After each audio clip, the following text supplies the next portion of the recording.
That means somewhere inside it is intelligence. But we've dissected them and know there's no brain. That doesn't prove there isn't something that does a brain's job. Look at when they attack. They almost always go for the head. Now, a great number of people who have been stung but not killed have been blinded. That's significant. Of what? Of the fact they know the shortest way of putting a man out of action. If it were a choice of survival between a blind man and a Triffid, I know which I'd put my money on. You know, growing up in Ireland in the early to mid 1980s, television, I have to admit, was fairly grim. Cheaper airfares between Dublin and London have been approved by the Minister for Communications, Mr. Mitchell. With most of the country only able to receive the two channels provided by the national broadcaster RTE, and with it on a fixed income, with a licence fee in a time of financial crisis for the country. Good evening. I wish to talk to you this evening about the state of the nation's affairs. And the picture I have to paint is not, unfortunately, a very cheerful one. You couldn't help but feel there really wasn't much on. There was the home-produced soap opera Glenroe. I wonder if we're doing right at all. Wisest thing we ever did. An endless parade of agricultural programmes. And The Late Late Show, a weekly talk show on a Saturday night that covered a variety of subjects, from celebrity interviews to subjects of a more adult nature. My children to use condoms. How old are your children? One's 27, one's down at the Trinity Ball, but you have to believe he's down at the Trinity Ball. 27? But most of the programming on the Cash Strap station consisted of shows purchased from other broadcasters and markets. A mixture of the latest hits I'm free. and repeats that in the days before VCRs became popular, RTE hoped you wouldn't notice had been on more than once before. I'm free. However, the one genre RTE surprisingly excelled at when it came to purchasing was science fiction. But like most broadcasters, RTE considered science fiction to be early evening family entertainment. You know, for kids. Be it the crew of the USS Enterprise being flung around the bridge in the heat of battle, to Voyage to the Bottom of the Sea, and whatever the hell was going on here. There were a few exceptions that were broadcast after the 9 p.m. watershed, such as The Twilight Zone and Tales from the Dark Side. And of course, a show that the tabloid press claimed was one of the most terrifying ever made. Although, when I finally saw V, all I could think was, hang on, are their uniforms made of carpet? And by October 1986, nothing had really changed. During the week, RTE broadcast shows such as Starman, no, not the John Carpenter film starring Jeff Bridges, but the TV spin-off starring Airplane's Robert Hayes, and The Blink, and you would have missed it, Otherworld. And on a Wednesday evening at 6 p.m, the ITV children's drama Chucky, based on John Wyndham's classic story. So, to whoever was in charge of scheduling at RTE in 1986, it must have made perfect sense to programme the 1981 version of Wyndham's The Day of the Triffids at 7 p.m, just after Chucky and before the popular British soap opera Coronation Street. And keep your hands down, the pair of you, else you'll get a clout you won't forget it, Ori. But for a generation of Irish school kids who had finished their tea and were sitting down to watch some television before starting their homework, kids like myself, they could tell you this was definitely not for children. The 1981 version of The Day of the Triffids. So, what did I think?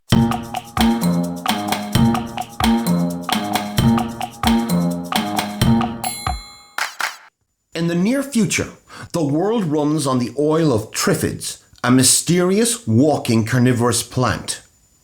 Triffid biologist Bill Mason, played by John Duttine, wakes up in hospital on a Wednesday morning in May, his eyes covered in bandages after being struck in the face by a poisonous Triffid stinger at work. But when no doctor comes to remove the dressing, Bill is forced to do it himself and discovers to his horror the whole world is now blind. And if the world is blind, who will control the Triffids? There have been many adaptations of John Wyndham's work over the decades, from Chalky to The Midwich Cuckoos, perhaps better known as the twice-filmed Village of the Damned, the first a classic of sci-fi cinema. You're not thinking of atomic energy. You're thinking of a brick wall. The second version, directed by John Carpenter. And the kindest thing that can be said about that is, at least Mark Hamill was trying. But Day of the Triffids is perhaps Wyndham's most well-known work, with multiple radio dramatisations since its publication in 1951. I began to scrape the earth away from them with a vague idea that the thing might walk sooner. I was conscious of a slight movement above me, and then something cracked across my face like a whip.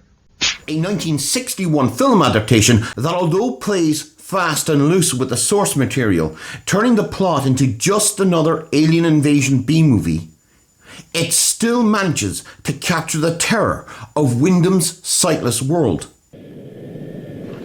Belt all right? The pilot, is he blind too? Blind? Oh, don't be silly, he's perfectly Blind? all right. Blind? Blind? Blind! There's no pilot! The pilot, blind! Even with the bizarre choice to make Bill Mason not a biologist, but a merchant sailor, played by Howard Keel? Bless your beautiful hide, wherever you may be. To the 2009 BBC TV adaptation with Dougray Scott, which unfortunately was at the vanguard of the current BBC trend of assuming it knows better and can always improve on the original work, while making the story relevant to modern audiences, creating an ill-judged, nonsensical production that in the end, outside of the title, doesn't even resemble the source material it's supposedly based on. But hey, it had Jason Priestley. But what made that 2009 reimagining a truly pointless exercise is the fact the BBC had already filmed The Day of the Triffids for television way back in 1981. And even over 4 decades later, it's still considered as the finest screen adaptation of John Wyndham's work.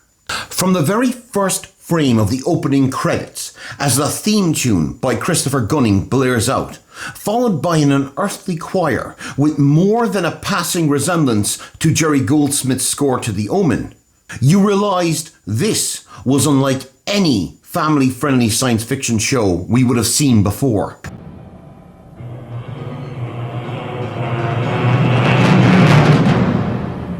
As on screen, people, sickly green in hue, stare upwards, uncertainty and fear in their eyes. The brainchild of producer David Maloney, who had first started out as a production assistant, then a director, directing some of the darkest moments of Doctor Who in the 1970s, including the classic Genesis of the Daleks. Maloney became the producer of the first 3 seasons of Blake 7. Zen enemy position. 1 million spatials.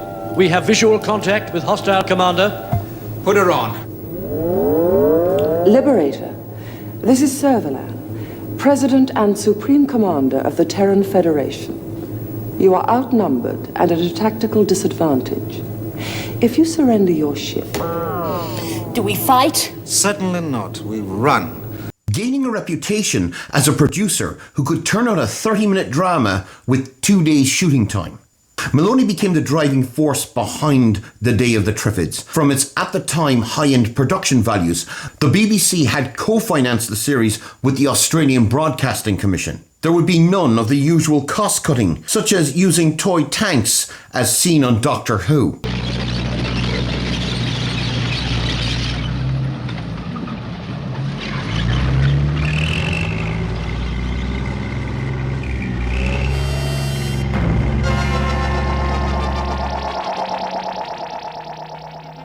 To working with Douglas Livingstone as screenwriter and Ken Hannam as director. Hannam had some experience in the genre, directing episodes of the incredibly turgid Moonbase 3.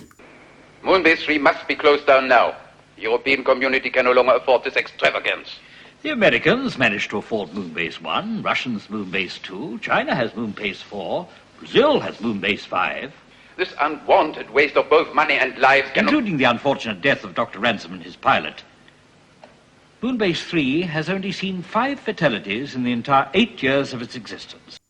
But for Livingston, who was already an accomplished actor and writer, this was his first foray into the genre. And perhaps that's why it works so well. Because outside of Maloney's decision to move the setting from the late 50s to the then near future of the mid-1980s, and the logical compression of characters and moments for the sake of pacing, Livingston's screenplay is respectful to the author and faithful to the book, something today's BBC forgets too often, taking some of the most iconic moments from the novel and putting them up on screen, such as Bill's waking up in hospital and realising the horror of what's happened. A moment that has been repeated again and again in both imitation and homage over the decades, from The Walking Dead to 28 Days Later. Hello?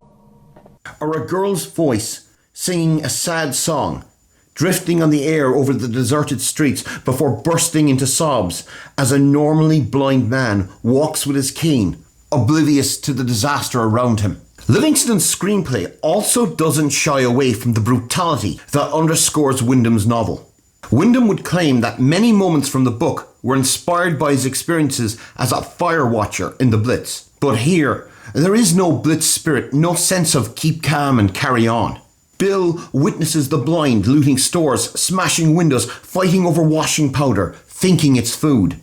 He fails to stop a gang of blind football hooligans led by one who can still see, grabbing a girl for sordid entertainments, as they mindlessly chant for a team that will never play again. And we see Bill take the anger of his failure out on a blind man who has the sighted Joe, played by Emma Ralph, tied up on a lead, beating her like a dog. This is also a screenplay that manages to capture and reflect the zeitgeist of the early 80s, where the threat of nuclear Armageddon seemed to hang over every waking moment, and the metaphor for the bomb and the terror it brought came in the shape of a carnivorous walking plant. The sentimentality, the conformity of civilization has gone, ill-afforded in a world of cold, hard survival, where the newly blind are a greater threat than the Triffids. When Bill and Joe meet up with an organised group of survivors, they realise all the old conventions of life will have to be thrown away. Even the bolshy Jack Coker, played by Morris Colburn, the lecturer who kidnaps Bill and Joe in order to aid the blind until help from the outside world arrives, is eventually forced to admit that he was wrong in his optimism. There will be no cavalry coming to the rescue. And this is what sets the series apart from other TV science fiction shows of the day. This is a serious, at points almost philosophical look at the end of civilization as we know it and what happens next. Aided by the performances, atmosphere and direction. John Duttine plays Bill almost as a cipher for the audience. Duttine was a perfect choice for Mason, a popular leading man of the day from BBC productions such as Wuthering Heights and the recent audience hit To Serve Them All My Days. Duttine plays Bill not as a hero, but as the protagonist, a decent man, witnessing the horror as he tries to keep himself and those he comes to care for alive. If there is a hero, then it's Jack Coker. Whereas in the book, Coker is more of a supporting character. Colburn plays Coker as a man of basic decency, at first doing what it takes to survive within reason, but still apologising to those he kidnaps and never losing his humanity. His optimism becoming a symbol of hope in the final episode. These choices in performance are guided by the taut direction of Ken Hannum. As I said, Hannum had worked in the genre before, but here his workmanlike qualities as a director suit the story perfectly, with flashes of stylization, ugly close-ups of blinded survivors' faces, forests of hands grasping at nothing, conveying the horror, the desperation. Hannum also decided not to overexpose the Triffids on screen, rarely showing them in full, and when he does, only in the briefest of glimpses. which makes their growing domination, shown in cutaways, even more disturbing. Coming back, dear.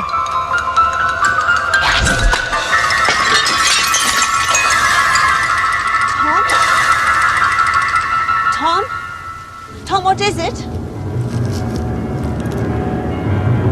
Tom? Tom? When they attack, it is the sound of their stinger whipping through the air we hear first, as on screen their victims aimlessly stumble about in terror. The Triffids' growing dominance in this new world hangs over every frame without the need to be shown. All the while, Christopher Gunning's score, sometimes nothing more than a single strident piano, plays. A sound as unsettling as anything we witness on screen. Order! Order! Knock it off! Even though special effects have moved on, Day of the Triffids remains as disturbing and as compelling as the day it was first broadcast, and by keeping Wyndham's original ending, shows an intelligence and a respect not only to the source material, but to the audience. A respect so many modern dramas fail to show. Day of the Triffids is available online, and I believe can also be found here on YouTube. When this was first broadcast, critics called it a very enjoyable catastrophe. And looking back over 40 years later, I'm inclined to agree. Go watch it. Are you not entertained? Are you not entertained? Is this not why you are here? And if you like this episode of So What Did I Think and want to see more, please remember to click like and subscribe. Always subscribe.